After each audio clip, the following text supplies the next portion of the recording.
తెలంగాణలో ప్రజాస్వామ్యం ఉందా లేదా, ఉంటే ప్రమాదంలో పడ్డదా? నియంతల మానసిక స్థితి లోపట ఈరోజు తెలంగాణ లోపట అధికారం చెలాయిస్తుంది.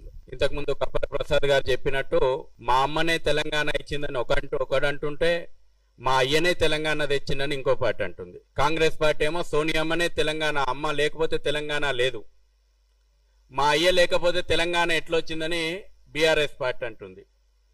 ఈ రెండిటి భావజాలం లోపట సకల జనులు ప్రజాస్వామిక ఉద్యమం అనేటువంటిది మరుగున పడేశారు. ఊరు వాడ ఏకమై తెలంగాణ ఆకాంక్షను ఏదైతే ఢిల్లీ వరకు చేర్చి వంట వార్పుల ద్వారా యావత్ 4.5 కోట్ల ప్రజానికం గొంతు ఏదైతే ఉందో, కవులు కావచ్చు, కళాకారులు కావచ్చు, రోజువారీ కూలి కావచ్చు, ఉన్నత వర్గాలు కావచ్చు, చదువుకున్నోళ్ళు కావచ్చు, చదువు లేనోళ్ళు కావచ్చు, అన్నిటికీ పరిష్కారం తెలంగాణ వస్తే సాధ్యము అని ప్రజలైతే ఉద్యమం చేసి సాధించుకున్నారు. తర్వాత ఏమైంది ఈ రోజున తెలంగాణ అనేటువంటిది ప్రశ్నార్థకం. సూటిగా పాయింట్కి వస్తా. నాకు కప్పల ప్రసాద్ గారు తెలంగాణ ఉద్యమంలోనే పరిచయం. రంగారెడ్డి జిల్లా లోపల ఊరూరు తిరిగినాం మేము. నేను ఒక విద్యార్థి నాయకునిగా, వారు ఒక జర్నలిస్టు నాయకునిగా తెలంగాణ ఆవశ్యకత గురించి ఊరూరు తిరిగి చెప్పి తెలంగాణ ఉద్యమంలో పాల్గొన్నాం. మురళీ మనోహర్ గారు ఉన్నారు ఇక్కడనే వేదిక మీద. 94 నుంచి నేను విద్యార్థిగా తెలంగాణ ఉద్యమంలో ఉన్నా. అప్పటికి కేసీఆర్ కూడా పుట్టలే, టీఆర్ఎస్ పార్టీ కూడా పుట్టలే. గోదావరి కృష్ణా తెలంగాణ సస్యశ్యామల యాత్ర ఏబీవీపీ చేసింది. ఆ రోజున విద్యార్థులుగా మేము బంగారు తెలంగాణ, సస్యశ్యామలమైనటువంటి తెలంగాణ ఆవశ్యకత గురించి చెప్పినాం. కానీ వాళ్ళు చూస్తుంటే బాధ అనిపిస్తుంటది. ఏమంటే ఓడోడిగా మేమే టీకాదారులం తెలంగాణకు. ఇక అసలు విషయం తుకుడే గ్యాంగులు. ఇవాళ తెలంగాణ తుకుడే గ్యాంగుల యొక్క ఎజెండా మీద ప్రతి ఒక్కరు మాట్లాడాల్సిన అవసరం ఉంది. ఎందుకంటే ఈ తుకుడే గ్యాంగుల చేతులలో తెలంగాణ పెడుతందుకు కాదు, తెలంగాణ ప్రజానికం పోరాడింది. అసలు అంబేద్కర్ మహనీయుడు ఆలోచన చేసిండు. వాస్తవానికి సెకండ్ క్యాపిటల్గా తెలంగాణ ఉండాలని, హైదరాబాద్ ఉండాలని కోరుకున్నాడు. ఎందుకంటే ఇక్కడ ప్రజల యొక్క సంస్కృతి, ఇక్కడ ప్రజలు ఆదరించేటువంటి విధానము, ఇక్కడ ఉన్నటువంటి విశిష్టత గురించే తెలంగాణను, హైదరాబాద్ను రెండో క్యాపిటల్గా చేయాలని ఆనాడే అంబేద్కర్ మహనీయుడు ఆలోచన చేస్తే, ఇవాళ ప్రతి ఒక్కరు ఆయన పేర్లు పెట్టుకొని ఏం నినాదాలు ఇస్తారండి? గో బ్యాక్ నినాదాలు. మా అయ్య జాగిరి అంటుండే ఒక ఆయన వచ్చి, వితండవాదం మంత్రి స్థానంలో కూర్చున్న ఆయన వచ్చి మా అయ్య జాగిరి అంటుండ్రు. అందరు జాగిరి. కానీ మీ మానసిక స్థితి ఏమున్నది? తెలంగాణలో వాడు గోబ్యాకు, వీడు గోబ్యాకు. కొంతకాలం మార్వాడి గోబ్యాక్ నినాదం చేసిండ్రు. ఇప్పుడు పవన్ కళ్యాణ్ వస్తే దాన్ని ఒక పెద్ద ఇష్యూగా చేసేటువంటి ప్రయత్నం చేసిండ్రు. వీళ్ళందరి భావజాలం ఏంటంటే వేర్పాటువాద భావజాలం. ఈ వేర్పాటువాద భావజాలాన్ని నికార్సైనటువంటి తెలంగాణ వాదులు నిర్మోహమాటంగా వాడు ట్యాగ్ వేయాలన్నా, వాడు మనకు ట్యాగ్ వేయాలన్నా, నువ్వు సర్టిఫికేట్ ఇవ్వాలన్నా మాకు తెలంగాణ వాదులు ఎవడు తెలంగాణ వాదు ఎవడు కాదంటందుకు. మీరు పుట్టక ముందు నుంచి తెలంగాణ ఉద్యమంలో ఉన్నటువంటి వాళ్ళం ఎంతమంది త్యాగాలు చేసిండ్రు.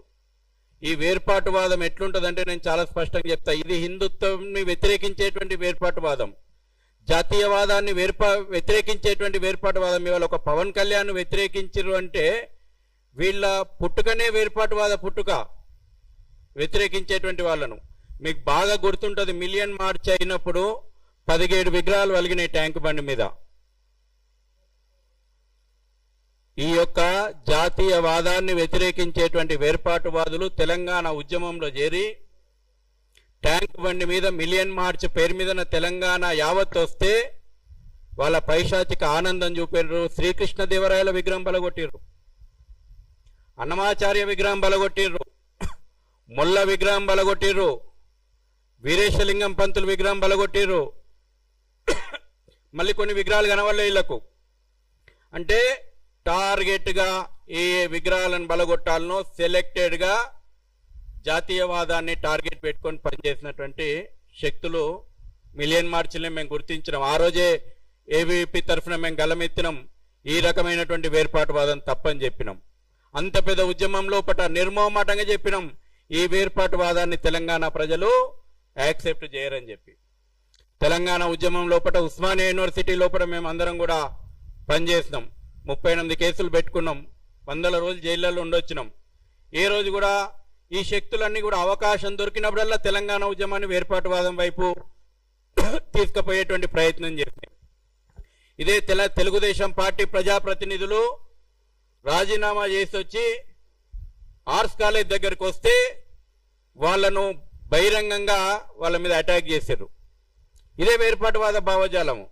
తెలంగాణ ఉద్యమాన్ని డైవర్ట్ చేసేటువంటి టెక్నిక్స్, తెలంగాణ అంటే కేవలం హింసకు ప్రతిరూపంగా మార్చేటువంటి కుట్రలు మేము తీసుకుపోయినాం. ఇదే ఎర్రబెల్లి దయాకర్ రావును, ఇదే నాగన్ జనార్దన్ రెడ్డిని మా బండ్లలో ఎక్కించుకుపోయి అసెంబ్లీలో దింపొచ్చినాం. ఇవాళ వీళ్ళు గొప్ప గొప్ప ఉపన్యాసాలు ఇస్తారు. స్వయం ప్రకటిత మేధావులు. ఇక వీళ్లకు తప్పితే ఇక తెలంగాణ లోపల మేధావులు ఎవరు లేనట్టు ఈ స్వయం ప్రకటితమైనటువంటి మేధావులు వచ్చింది. తెలంగాణ వచ్చిన తర్వాత త్యాగాలను గుర్తు చేయరు. త్యాగాలంటే చరిత్ర గుర్తొస్తుంది. త్యాగాలు తెలంగాణ ఉద్యమం, తెలంగాణ పోరాటం కేవలం ఈ బీఆర్ఎస్ పార్టీ పుట్టినాక గాల. నిజాంకు వ్యతిరేకంగా గ్రామము రోకల్ బండ్లో కారం పొడి సుత్తె పట్టి కొట్లాడింది తెలంగాణ. ఎందుకు కొట్లాడింది? ఇక్కడి సంస్కృతిని కాపాడుకోవడానికి కొట్లాడింది. ఇక్కడ అస్తిత్వం మీద కొట్లాడింది. తెలంగాణ వచ్చిన తర్వాత ఇదే వేర్పాటువాద భావజాలము, ఇదే తుకుడే భావజాలం పోయి నిజాం సమాధికి గులాంగిరి చేస్తారా మీరు? ఒక్కనాడు కూడా అసెంబ్లీ ముందరున్నటువంటి సర్దార్ వల్లభాయ్ పటేల్ విగ్రహానికి పూలమాల వేయడానికి మనసొప్పని మీ భావజాలం. ఒక్కనాడు కూడా సెప్టెంబర్ 17 పోరాటాన్ని స్మరించడానికి ఒప్పుకొని మీ భావజాలం. నిజాం సమాధికి సలాం కొడుతుంది. ఎక్కడో టర్కీలో నిజాం వారసుడు చచ్చిపోతే ఇక్కడికి తీసుకొచ్చి అధికారిక అంత్యక్రియలు చేస్తారా మీరు? ఈ భావజాలాన్ని మనం అర్థం చేసుకోవాలా. ఈ రోజు కూడా ఆ భావజాలము పెట్టలేకపోతా ఉంది. కాబట్టి ఇంతకుముందు చెప్పిన అనేక విషయాలు ఎంఐఎం, నేను వాటి జోలికి పోను. కానీ ఈ రోజున ఏ తెలంగాణ ముసుగేసుకొని అది నక్సలైట్ భావజాలం, వీళ్ళందరూ వీళ్ళ పిల్లలు మాత్రం కార్పొరేట్ కంపెనీలలో జాబులు చేయాలా. ఇక ఈ కోదండరాములు, ఆ నాగేశ్వర్లు, ఇక పేర్లు ఇక చాలా పెద్ద లిస్ట్ ఉన్నది, టైం లేదు. వీళ్ళు మాత్రం మంది పిల్లలు మాత్రం నక్సలైట్లలో చేరాలి. నేను మొన్న డిబేట్లో అడిగినా, నీ పిల్లలు ఏం చేస్తున్నారు చెప్పు, ఏ కార్పొరేట్ కంపెనీలలో పనిచేస్తున్నారు చెప్పు, ఏ అమెరికా సామ్రాజ్యవాదం లోపల పనికి జాబుకు పంపించినవు చెప్పు.